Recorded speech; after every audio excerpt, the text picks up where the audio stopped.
चाहता हूँ।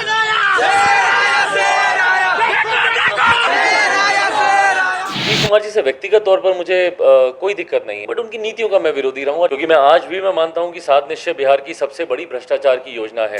आज भले वो किसी के आशीर्वाद पर या परिस्थितियों वर्ष अगर वो मुख्यमंत्री बने हो तो अलग बात है।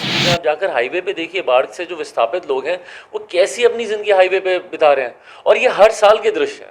तेजस्वी मेरे छोटे भाई हैं, मेरे पिताजी और उनके पिताजी करीबी मित्र रहे हैं, दोनों ने साथ मिलकर लंबे समय तक काम किया है। विरोधी आप कह रहे हैं कि भाई दोनों तो युवराज हैं, चिराग पासवान तेजस्वी यादव राजा के बेटे हैं, साथ आएंगे, कैसे बिहार संभलेगा? नमस्कार, मेरा नाम आलोक है, आप लाइव स्ट्रीज देख रहे हैं। चिराग पासवान लोजपा के राष्ट्रीय अध्यक्ष इन दिनों आशीर्वाद यात्रा पर हैं, गाड़ी से घूम रहे हैं, सड़क मार्ग से जा रहे हैं और कह रहे हैं कि पता है बिहार के बारे में जो लोग सत्ता में बैठे हुए हैं। इस वक्त चिराग पासवान हमारे साथ हैं। आज जमुई निकल रहे हैं आप, जमुई आपका संसदीय क्षेत्र है, बड़ी देर हो गई मेहरबान आते आते। नहीं, इस बार मैं ज़रूर मानूंगा। पहली बार ऐसा है पिछले लगभग 7 सालों से, जब से मैं जमुई का प्रतिनिधित्व कर रहा हूँ, मेरा हमेशा प्रयास रहा कि मैं हर हफ्ते नहीं तो कम से कम 10 दिन में मैं जमुई में ज़रूर पहुँचूँ, और इस परंपरा को मैंने निभाया भी था। पर हाँ, पिताजी के निधन के बाद काफ़ी परिस्थितियाँ बदली, जिसकी वजह से इस बार थोड़ा विलम्ब ज़रूर हुआ मुझे जाने में। बट बहरहाल इस पूरे संकट के दौर में जिस तरीके से मुझे जमुई वासियों का मुझे साथ मिला, पूरी जमुई लोकसभा की मैं बात कर रहा हूँ, जिस तरीके से उनका मुझे समर्थन मिला, जिस तरीके से मेरे मनोबल को जमुई के लोगों ने मुझसे निरंतरता में बात कर कर, मुलाकात कर कर, अपने संदेश मुझ तक पहुँचाकर जिस तरीके से मेरे मनोबल को उन्होंने ऊंचा रखा, ना सिर्फ पिताजी के निधन के बाद जब मैं व्यक्तिगत तौर से एक कठिन दौर से गुजर रहा था, बल्कि अब जिस तरीके से पार्टी में और पूरी सियासी तौर पर जो नई हलचल हुई है उसमें भी मुझे उनका पूरा साथ मिला, समर्थन मिला। मैं बार बार इस बात को कहता हूँ, जमुई का बेटा हूँ और जमुई से किए गए सारे वादों को पूरा करूँगा अपने इस कार्यकाल में। जमुई के लोग आते हैं मिलने के लिए? बिल्कुल बिल्कुल बिल्कुल, निरंतरता में सबसे मुलाकात है। जब फंड की बात होती है तो कहा था कि चिराग पासवान हर साल अपना पूरा फंड जो है वो रिलीज करते हैं, मतलब ये चर्चा होती है कि सांसदों की जब लिस्ट बनती है तो उसमें चिराग पासवान हर साल अपना फंड देते हैं, फिर भी शिकायतें जो है वो दूर होती नहीं लगता। देखिए, जिस प्रदेश का से हम लोग आते हैं उस प्रदेश में कई ऐसी शिकायतें हैं। अगर आप बनिस्बत बाकी राज्यों के अगर आप देखें हमारे प्रदेश को, कई ऐसी समस्याएं हैं जिसको चाह कर भी एक सांसद की अपनी सीमाएं होती हैं, उसको चाह कर भी वो पूरा नहीं कर सकता है। केंद्र सरकार के सहयोग से जितनी चीज़ें हो सकती थी उसको करने का मैंने प्रयास किया। पर हाँ, उसके बाद भी कई ऐसी चीज़ें हैं जिसमें राज्य सरकार के सहयोग की ज़रूरत है। और आप जान ही रहे हैं कि जब से 2014 से जब से मैं जमुई का प्रतिनिधित्व कर रहा हूं, तब से लेकर अभी तक जिस तरीके से राज्य सरकार का रवैया हम लोग के साथ रहा, एक दौर तो ऐसा भी था कि जब डीएम के सामने खुद मुझे हड़ताल पर, धरने पर भी बैठना पड़ा। तो ये जिस तरीके से राज्य सरकार का असहयोग हम लोग को मिलता है, उसकी वजह से कठिनाइयाँ ज़रूर बढ़ती हैं, बट जैसा मैंने कहा, मेरा विश्वास है आने वाले दिनों में चीज़ें बेहतर होंगी। क्या लगता है, अब बात हो रही है जब मुख्यमंत्री नीतीश कुमार की, आप बार बार, कल भी हमने देखा आप बेतिया गए जहाँ पर जहरीली शराब से 16 लोग लगभग मर गए थे, उनके परिजनों से मिले, लोग क्या कह रहे हैं? आप तो घूम रहे हैं ना जिलों बाय जिले। देखिए, ये घूमना सिर्फ अभी ही नहीं, आशीर्वाद यात्रा में तो मैं ज़रूर बाहर में निकला ही हूँ, पर इससे पहले मैंने बिहारी फर्स्ट यात्रा की मैंने शुरुआत की थी, जहाँ से मुख्यमंत्री नीतीश कुमार जी को मुझसे परेशानियां होनी शुरू हुई थी। हम भी आपके साथ घूमे थे, मुझे याद है, यहाँ तक मैं आपके साथ उस गाड़ी में भी घूमा था, तो आपने उस वक्त कन्हैया को लेकर कहा था, तेजस्वी यादव को उस वक्त भी आपने अपना भाई बताया था, लेकिन मुख्यमंत्री नीतीश कुमार से उस वक्त से ही चिढ़ होने लगी। उस वक्त चिढ़ नहीं थी, चिढ़ मुझे लगता है चिढ़ तो है, मुझे लगता है ये थोड़ा ज़्यादा कठोर शब्द हो जाएगा। उनकी नीतियों से आप ज़रूर बोल सकते हैं कि मुझे चिढ़ है। उनकी नीतियों का मैं विरोधी बड़ा ज़रूर रहा हूँ। नीतीश कुमार जी से व्यक्तिगत तौर पर मुझे कोई दिक्कत नहीं है। वो मेरे सम्मानित हैं, मुझसे बड़े हैं, बुजुर्ग हैं, मेरे पिताजी के समकक्ष रहे हैं, उनसे मुझे व्यक्तिगत तौर पर कोई दिक्कत नहीं है, बट उनकी नीतियों का मैं विरोधी रहा हूँ। और जैसा आपने कहा, ठीक कहा, बिहारी फर्स्ट यात्रा के दौरान से ही जैसे जैसे जनता की चिंताएँ, उनकी परेशानियाँ मेरे सामने आती गईं, मैंने उन तमाम परेशानियों को एक ब्रिज बनने का मैंने प्रयास किया कि मैं उन तमाम समस्याओं को मुख्यमंत्री जी के संज्ञान में दूं। पर उस वक्त भी मुख्यमंत्री जी ने मुझसे कभी बात करना ज़रूरी नहीं समझा, जबकि उस वक्त तो हम लोग सहयोगी ही थे, साथ में ही थे। निरंतर मैं उनके संज्ञान में तमाम वो समस्याएं देता रहा, भले वो शिक्षकों से जुड़ी हों, छात्रों से जुड़ी हों, युवाओं से जुड़ी हों, बेरोजगारी का मुद्दा हो, पलायन का मुद्दा हो, बिहार में इंफ्रास्ट्रक्चर का मुद्दा हो, और सबसे बड़ी बात जहाँ से मुझे लगता है मुख्यमंत्री जी को सबसे ज़्यादा मुझसे तकलीफ हुई, 7 निश्चय को लेकर जब मैंने बोलना शुरू किया, क्योंकि मैं आज भी मैं मानता हूँ कि 7 निश्चय बिहार की सबसे बड़ी भ्रष्टाचार की योजना है। नली गली की आप बात कर लें, नल जल योजना की बात कर लें, जिस तरीके से इसमें भ्रष्टाचार है, बिहार की सड़कें खुद ही बड़ी हैं। लोग क्या कहते हैं? आप तो लोगों से जुड़ रहे हैं, आप तो कई जिलों में गए, आप समस्तीपुर गए, फिर अन्य जिलों में भी गए, अभी बाढ़ के हालात भी हैं, तो लोग क्या कह रहे हैं?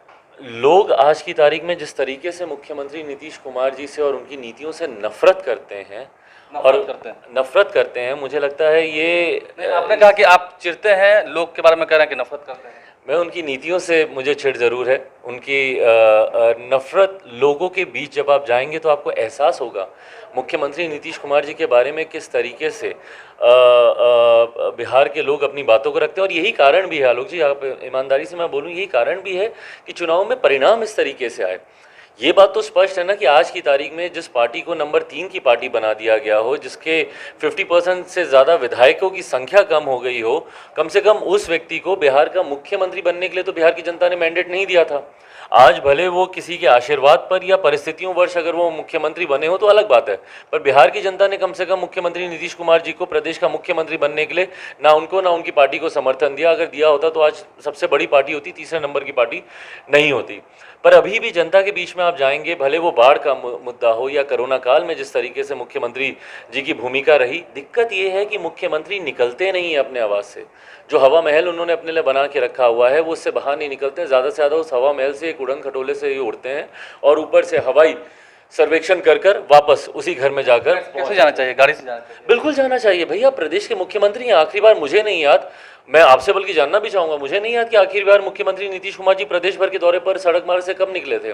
जब तक आप गाड़ी से निकलेंगे नहीं, और जो थोड़ी बहुत दूरी भी जो ये तय करते हैं सड़क मार्ग से, दोनों तरफ बैरिकेडिंग कर दी जाती है, जनता को इनसे मिलने नहीं दिया जाता, जनता इनके आसपास नहीं भटक सकती। और जहाँ पे गंदगी होती है, जहाँ पर प्रशासन को अपनी नाकामियाँ छुपानी होती है, तो उसको पर्दों से ढक दिया जाता है। जब तक मुख्यमंत्री जनता के बीच नहीं जाएंगे, जब तक लोगों से सीधा संवाद नहीं करेंगे, जब तक जाकर खुद वो देखेंगे नहीं, उनको समझ में ही नहीं आएगा कि भैया बिहार की बदहाली किस स्तर तक पहुँच गई है, बिहारी किस परेशानी में जी रहे हैं। आप जाकर हाईवे पे देखिए, बाढ़ से जो विस्थापित लोग हैं वो कैसी अपनी ज़िंदगी हाईवे पे बिता रहे हैं। और ये हर साल के दृश्य हैं।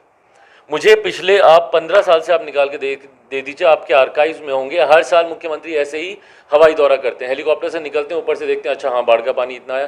भाई उसको वो बाढ़ का पानी अगले साल नहीं आया, उसके लिए आप कर क्या रहे हैं? तटबंध पर हर साल की राशि, अंतर्राष्ट्रीय मुद्दा है नेपाल और बिहार का जो सीमा है। हाँ बस दूसरी जगह ये सब हो रहा है तो आपके पास पूरी छूट है ये सब चीज़ें करने की। तो ये तो फिर हर चीज़ में ना कि भाई दूसरी तरफ अपराध हो रहा है तो आपके यहाँ भी अपराध हो सकता है, दूसरी तरफ अगर भ्रष्टाचार हो रहा है तो आपके यहाँ भी हो सकता है। तो फिर काहे का जीरो टॉलरेंस भैया आपका?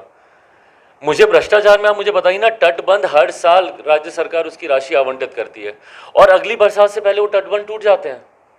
भैया आप जांच करेंगे कि नहीं करेंगे कि ऐसे कमजोर तटबंध क्यों बनाए जाते हैं?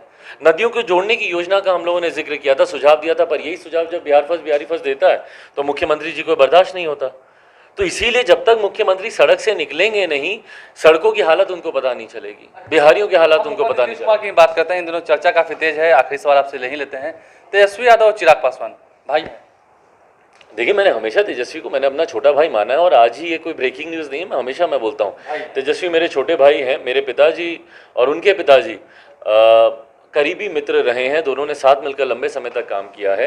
हाँ, पर अगर आप इसको किसी गठबंधन के स्वरूप में अगर आप इसका जिक्र कर रहे हैं तो मुझे लगता है आज की तारीख चर्चाएं काफी तेज है कि कयास लगा जा रहा है कि साथ आ सकते हैं बहुत बात। देखिए भविष्य में क्या होगा नहीं होगा मैं उसके बारे में अभी कोई टिप्पणी नहीं करूंगा। हाँ, आज की अगर आप बात करें तो मेरी प्राथमिकता सिर्फ और सिर्फ मेरी यात्रा है, आशीर्वाद यात्रा, और उस यात्रा के माध्यम से अपने संगठन को मजबूत करना। सवाल में चिराग पासवान ले लीजिए, विरोधी आप कह रहे हैं कि भाई दोनों तो युवराज हैं, चिराग पासवान तेजस्वी यादव राजा के बेटे हैं, साथ आएंगे, कैसे बिहार संभलेगा?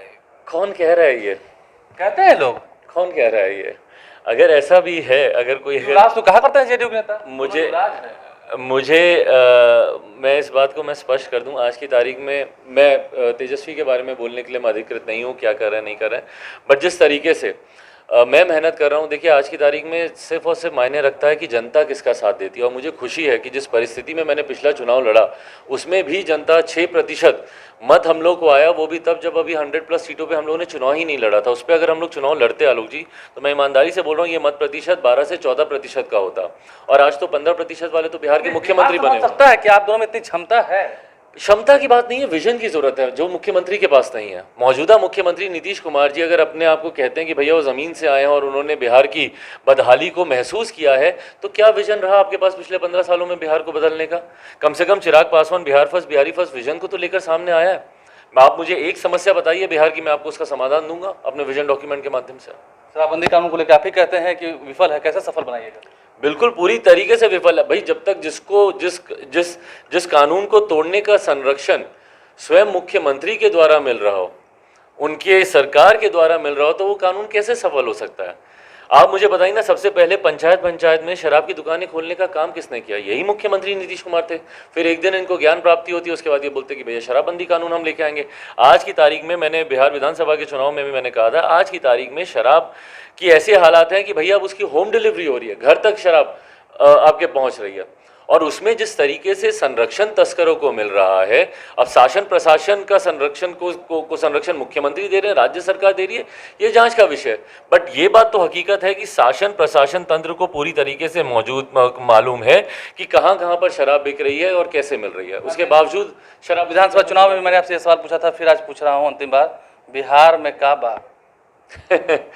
बिहार में फिलहाल तो बहुत सारी बदहाली है, बिहार की परिस्थिति बहुत ज़्यादा खराब है और इस चुनाव के बाद तो और ज़्यादा खराब हो गई। क्यों? क्योंकि मुख्यमंत्री नीतीश कुमार जी को सिर्फ अगले चुनाव की तैयारी में उनका ध्यान केंद्रित है। इतना समय वो मुख्यमंत्री कार्यालय में नहीं बिताते जितना समय वो अपने जनता दल यूनाइटेड के कार्यालय में बिताते हैं।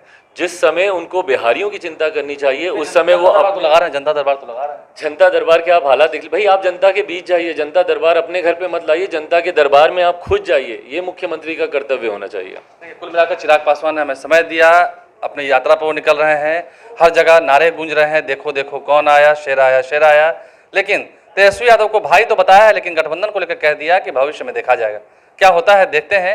नीतीश कुमार को जनता के बीच जाना चाहिए, ये कड़ा संदेश भी दिया है और कह दिया है कि नीतियों से चिढ़ तो है। हमारे चैनल को सब्सक्राइब कर लें, साथ साथ फेसबुक पेज भी लाइक करें। धन्यवाद।